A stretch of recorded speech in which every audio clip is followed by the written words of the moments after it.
എല്ലാവർക്കും ഇന്നത്തെ പുതിയൊരു വീഡിയോയിലേക്ക് സ്വാഗതം. അപ്പോൾ ഇന്ന് രാവിലെ എന്താണെന്ന് വെച്ചാലേ ഞാൻ ഇവിടെ വന്നിട്ട് കുറേ നാളായി ഒരു കേക്ക് എടുത്തിട്ട് എനിക്ക് തോന്നുന്നു ഞാൻ ഡിസംബറിൽ എടുത്തതാണെന്ന് തോന്നുന്നു. ഡിസംബറിൽ ക്രിസ്മസിന് കേക്ക് എടുത്തതാണെന്ന് തോന്നുന്നു. അപ്പം ഇപ്പോൾ ഒരു 2-3-4 ദിവസമായിട്ട് അപ്പോൾ ഒരേ ബഹളം, കേക്ക് വേണം, പേസ്ട്രി വേണം, പേസ്ട്രി വേണമെന്ന് പറഞ്ഞിട്ട് ഞാൻ വിചാരിച്ചു എന്നാൽ പിന്നെ ഒരു കേക്ക് എടുക്കാമെന്ന്, അതും ഹെൽത്തി ആയിട്ടുള്ള ഒരു കേക്ക് ഉണ്ടാക്കാമെന്ന് വിചാരിച്ചു. അപ്പം റാഗി വെച്ചിട്ടാണ് ഇന്ന് നമ്മൾ കേക്ക് ഉണ്ടാക്കുന്നത്. അതിന് വേണ്ടിയിട്ട് കുറച്ച് സംഭവങ്ങൾ ഞാനിവിടെ എടുത്ത് വെച്ചിട്ടുണ്ട്. അതെന്താണെന്ന് കാണിച്ചു തരാമേ. അപ്പം കേക്ക് ഉണ്ടാക്കാനായിട്ട് ഞാനിവിടെ 1 കപ്പ് റാഗി പൗഡർ നന്നായിട്ട് അരിച്ചെടുത്തതാണ് കേട്ടോ. റാഗി പൗഡർ അരിച്ച് തന്നെ എടുക്കണം. ഇത് ഒരു ചെറിയ പൊടി കാണാൻ, എൻ്റെ ആ ഒരു തൊലിയൊക്കെ കാണാം, അത് കാണാതെ നന്നായിട്ട് അരിച്ചെടുക്കണം. പിന്നെ 1/2 കപ്പ് കൊക്കോ പൗഡർ എടുത്തിട്ടുണ്ട്. പിന്നെ വേണ്ടതെന്ന് വെച്ചാൽ ഒരു 1/4 കപ്പ് ജാഗറി പൗഡർ. ഷുഗർ അല്ല നമ്മൾ ചേർക്കുന്നത്, ജാഗറി പൗഡറാണ് കേട്ടോ. പിന്നെ ജാഗറി പൗഡർ എടുത്ത അതേ കപ്പിൽ തന്നെ തൈര് എടുത്തിട്ടുണ്ട്. അധികം പുളിപ്പില്ലാത്ത തൈരും എടുത്തിട്ടുണ്ട് കേട്ടോ. ഇനി നമുക്കിത് മിക്സ് ചെയ്യാമേ. അപ്പം ഈ ഒരു ബൗളിലേക്ക് വെള്ളം നനവൊന്നും കാണരുത് കേട്ടോ, നല്ല ഡ്രൈ ആയിട്ടിരിക്കുന്ന ബൗൾ വേണം. ഈ ഒരു ബൗളിലേക്ക് ഞാൻ ജാഗറി പൗഡർ ആഡ് ചെയ്തിട്ടുണ്ട്. അതിൻ്റെ ആ ഒരു കട്ടയൊക്കെ ഒന്ന് മാറ്റി കൊടുക്കാം കേട്ടോ, ഉടച്ചു കൊടുക്കാം നന്നായിട്ട്.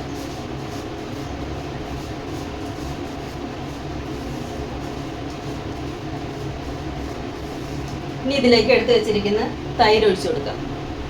റൂം ടെമ്പറേച്ചറിലുള്ള തൈരാണ് കേട്ടോ.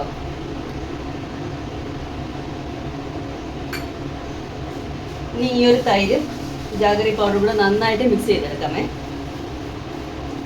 അപ്പം ഇത് നന്നായിട്ട് മിക്സ് ചെയ്തെടുത്തിട്ടുണ്ട് കേട്ടോ, കാണാം, നന്നായിട്ട് മിക്സ് ചെയ്തെടുത്തിട്ടുണ്ട്. ഇനി ഇതിലേക്ക് ഇതിപ്പോൾ ഒരു 2 സ്പൂൺ ഓയിൽ കാണും, ഓയിൽ ചേർത്ത് കൊടുക്കാം. ഓയിൽ ചേർത്ത് കൊടുത്തിട്ട് നന്നായിട്ട് മിക്സ് ചെയ്തെടുക്കാം. ഓയിലൊക്കെ ചേർത്തിട്ട് നന്നായിട്ട് മിക്സ് ചെയ്തെടുത്തിട്ടുണ്ട്. ഇനി നമുക്കിതിലേക്ക് അരിച്ചു മാറ്റി വെച്ചിരിക്കുന്ന റാഗി പൗഡറും ജാഗറി പൗഡറും കൂടെ ചേർത്ത് കൊടുക്കാം. കുറച്ച് ചേർത്ത് കൊടുക്കണം കേട്ടോ, നമ്മൾ സാധാ കേക്ക് ഉണ്ടാക്കുന്നത് പോലെ തന്നെ കുറച്ച് ചേർത്ത് കൊടുത്ത് മിക്സ് ചെയ്യാം.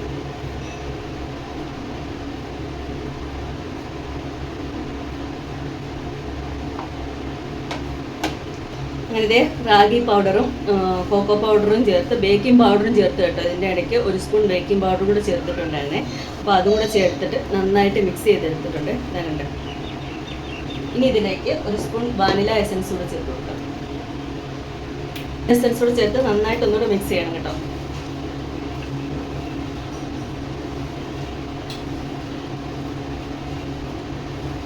നന്നായിട്ട് മിക്സ് ചെയ്തെടുത്തിട്ടുണ്ട്. ഉണ്ട്, നല്ല ചോക്ലേറ്റിൻ്റെ കളറായിട്ടുണ്ട്. ഇനി നമുക്കിത് ട്രേയിലേക്ക് മാറ്റി കൊടുക്കാം.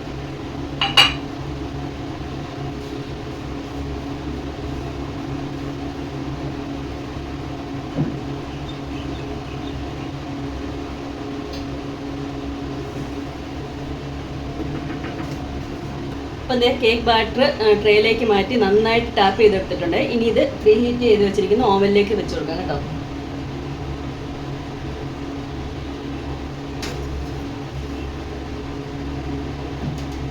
അങ്ങനെ നമ്മുടെ റാഗി ചോക്ലേറ്റ് കേക്ക് ഇവിടെ റെഡി ആയിട്ടുണ്ട്. ഇത് ചൂടോടെ ഡീമോൾഡ് ചെയ്തുകൊണ്ടാണ് ഇടയ്ക്കൊക്കെ ഒന്ന് പൊട്ടിപ്പോയത് കേട്ടോ. നല്ല ടേസ്റ്റ് ഉണ്ടായിരുന്നു. അപ്പോൾ ഈ ഒരു റെസിപ്പി എല്ലാവരും ഒന്ന് ട്രൈ ചെയ്ത് നോക്കണേ. ഫീഡ്ബാക്കുകൾ അറിയിക്കാൻ മറക്കരുത് കേട്ടോ.